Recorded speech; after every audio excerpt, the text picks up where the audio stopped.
Todo mundo já sabe, já foi dito, que essa nossa atividade é dentro do projeto Cresce Brasil, é um projeto que a gente desenvolve desde 2006, em que a gente busca realmente estimular o desenvolvimento e o crescimento do nosso país. 1947, num momento similar ao que estamos vivendo hoje.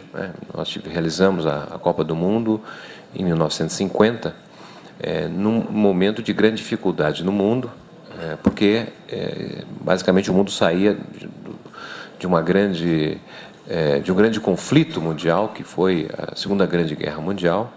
A realização da Copa em 1940 foi um marco para o Brasil, porque demonstrou para o mundo a sua capacidade organizacional e empresarial.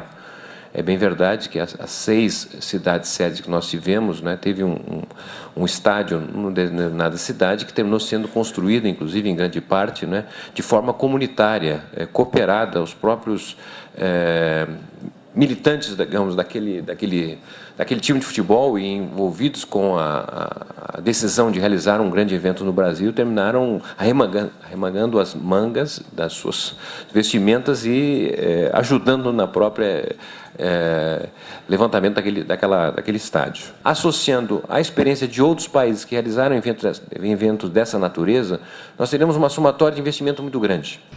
Que para a escala brasileira não seria preocupante se nós não tivéssemos um ciclo de investimento puxado por outros setores. O setor da construção civil, em função do programa Minha Casa Minha Vida, os próprios investimentos que vêm sendo realizados pelo setor privado, de tal forma que nós podemos ter um gargalo do ponto de vista do uso da mão de obra.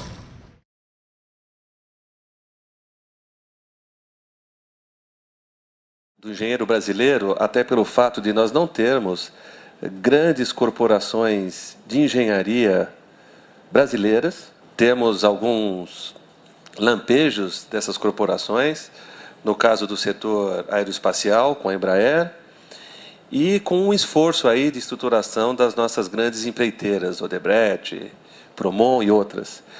E a situação é esquizofrênica, porque, ao mesmo tempo, o Brasil precisa de muita engenharia, e essa engenharia não tem poder de decisão local.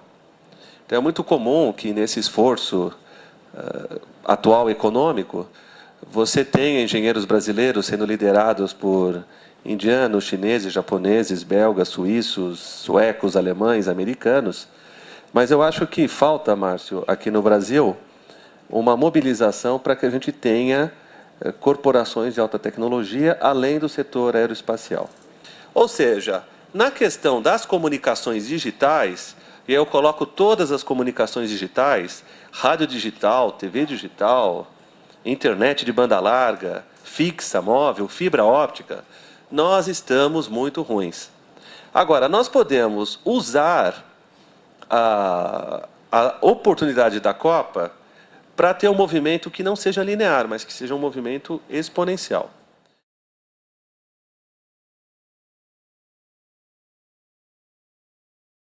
Boa tarde a todos e a todas. Vamos iniciar então a palestra sobre investimentos, proferida pelo Marco Aurélio Cabral Pinto, técnico do BNDES, Banco Nacional de Desenvolvimento Econômico e Social, e professor da Universidade Federal do Fluminense. De imediato, passo a palavra para o professor Marco Aurélio. Esteja à vontade. Obrigado.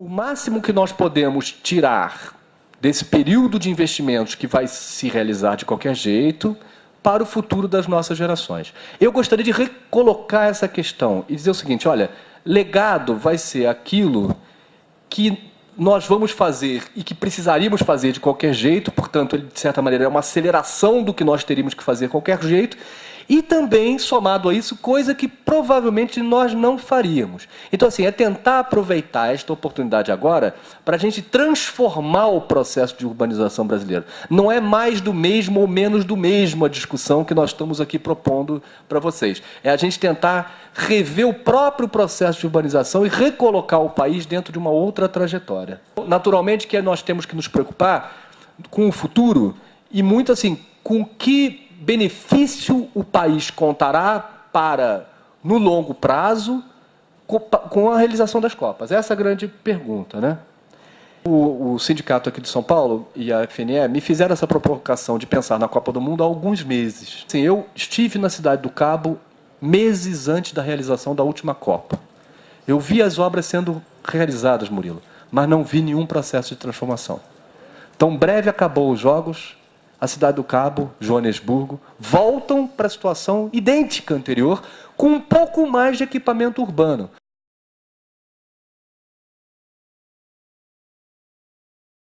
Então, houve uma mobilização muito grande da engenharia e da sociedade brasileira para que a gente pudesse nacionalizar o projeto.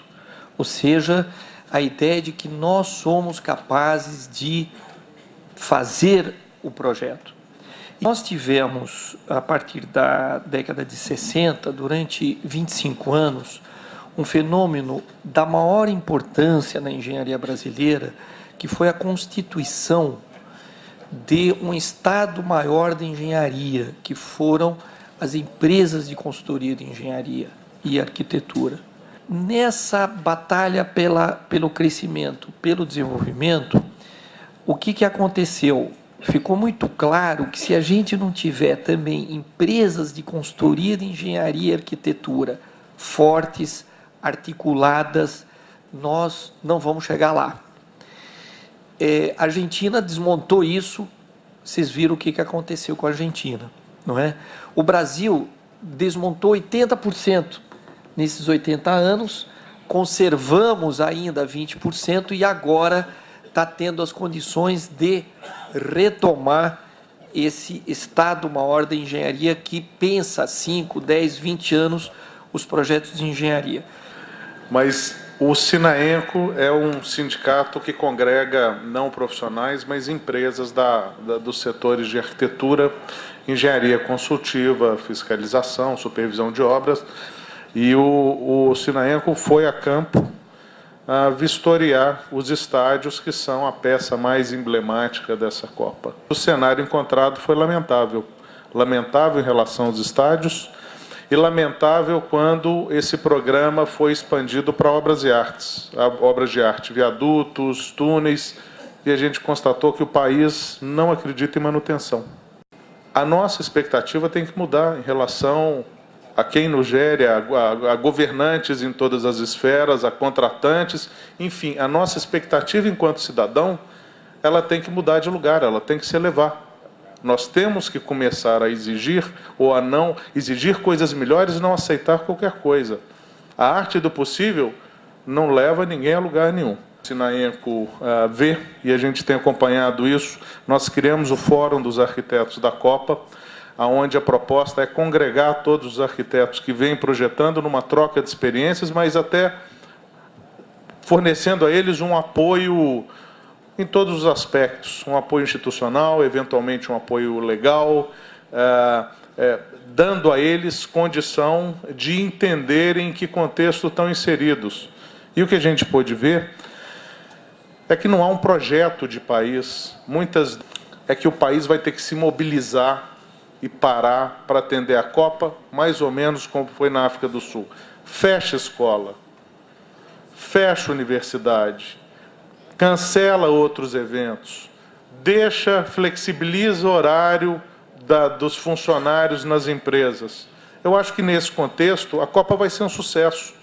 Só que se você for calcular a perda de produção, de produtividade, o prejuízo que o país pode ter, Copa nenhuma, não adianta fazer uma Copa por ano que não vai pagar esse prejuízo.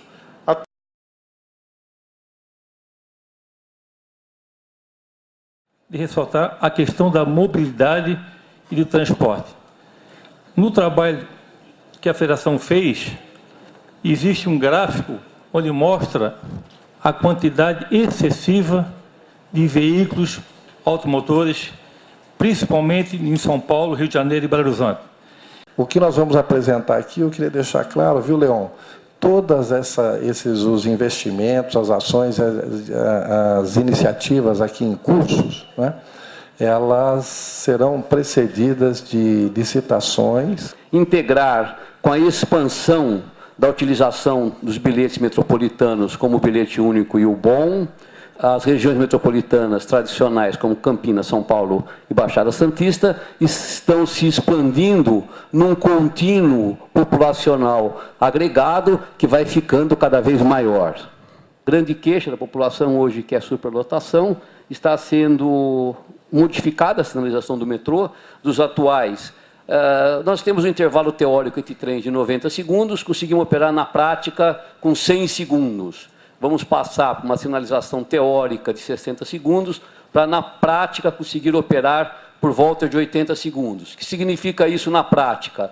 Vou colocar 8 trens, mais ou menos, a mais nas horas pico, que me dá uma capacidade de 12 mil pessoas a mais nas horas de maior interesse. Só para a gente mostrar agora que tipo de... o que estará pronto em 2014. Aí está o estádio da Copa.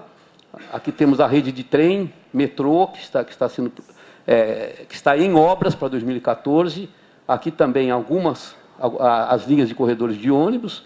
Isso que está em vermelho, apenas que eu falei que é esse corredor especial para a Copa do Mundo. E aqui são que se chama local de eventos, né? Porque a população ela poderá usufruir da Copa do Mundo, não só indo ao local físico da Copa, como através também de... Esses locais não estão definidos, mas estão em estudo. Aí vocês têm 5 pontos onde se prevê a colocação de telões e uma organização para que nos dias de jogos se tenha uma festa para a população. Agora nós estamos tentando fechar anéis de circulação de passageiros, de maneira que nós tenhamos uma topologia de rede que permita que o transporte coletivo volte a ganhar espaço em relação ao transporte individual. Só para lembrar aos derrotistas, nós, há 10 anos atrás, nós tínhamos 60% para o transporte individual, 40% para o coletivo. Hoje nós estamos meio a meio, ou seja, o transporte coletivo ganhou 10% do transporte individual. E até 2014 nós vamos ganhar outros 10%.